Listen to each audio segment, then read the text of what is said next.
Okay, we're up here in an attic, big sprawling ranch, gable roof, and the customer had a home inspection a while back, and they did say that they got lack of insulation, which I mean, they got insulation, but there isn't being fiberglass, and they've got this catwalking area to walk here. They don't have a real, they got a lot of hot spots. More importantly than that, there is absolutely no airflow up here at all.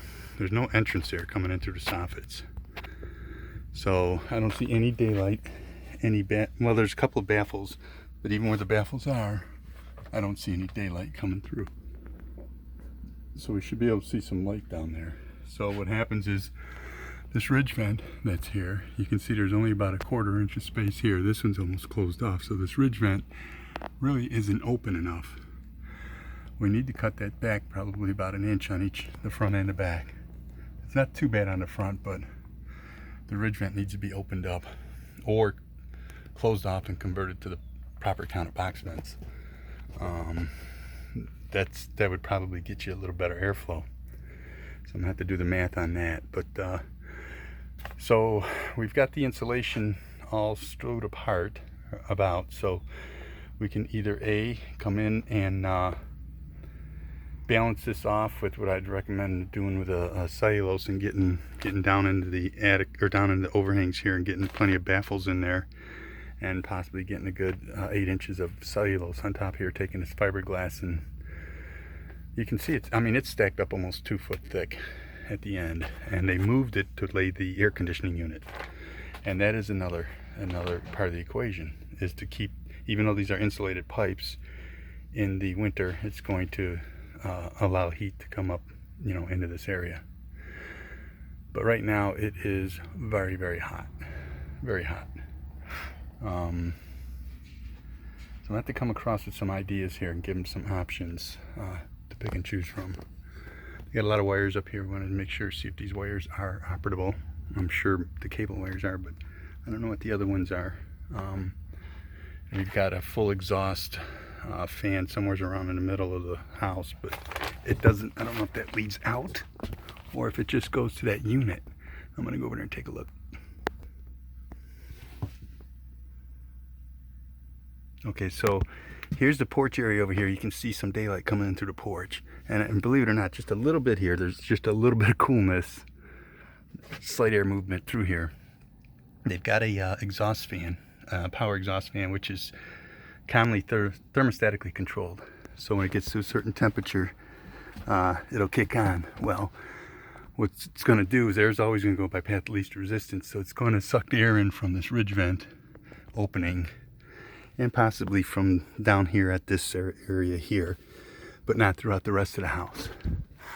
And I believe it has to coincide with the air conditioning unit that they got here. Now, how they handle their condensation, I would be interested to know that. And you can see there's the exhaust fan that actually sucks the air out of the house and pushes it up into this attic, and it's supposed to find its way out. So what we have is we've got insulation that is just all misthrown around the place.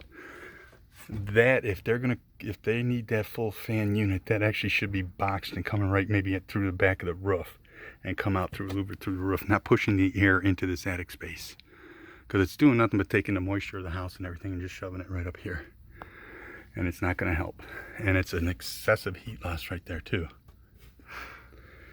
So there's a lot of ductwork here that we can blanket over the ductwork and either balance it off with more fiberglass, which really, fiberglass has got such a horrible performance factor.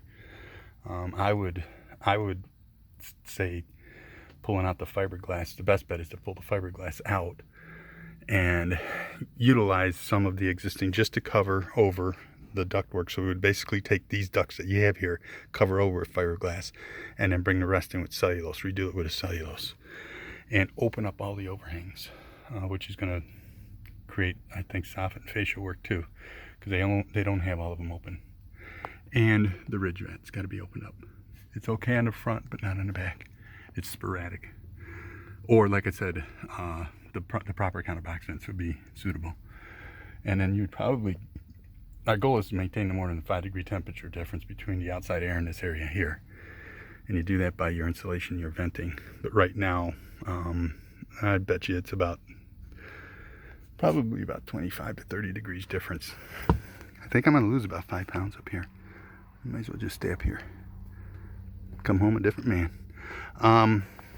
So I'm gonna get the measurements and work out a couple of options for the customer, and digest this a little bit. See what's going to be the best. It's always a tough thing when you've got a unit up in an attic to work around. But when it's said and done, if they want to keep a catwalk, which they do, they will have to service this thing out every now and then. So to go ahead and put cellulose on this whole thing, it's it's not good, because you're just going to scuff it up every time you walk through here. So creating a separate catwalk up above that was an option, or just pulling out the insulation that's under here and getting in maybe even a foam on the living area. Getting a foam between the ceiling joists and the living area, and then open this up to breathe properly. That would ultimately be the best bet. But there's a lot of work here. We can open up the back of this roof to get everything out too.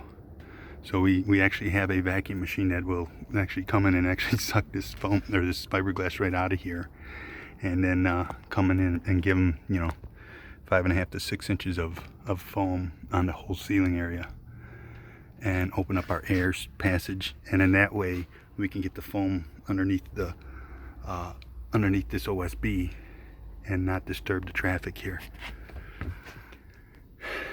That is the best route to go. So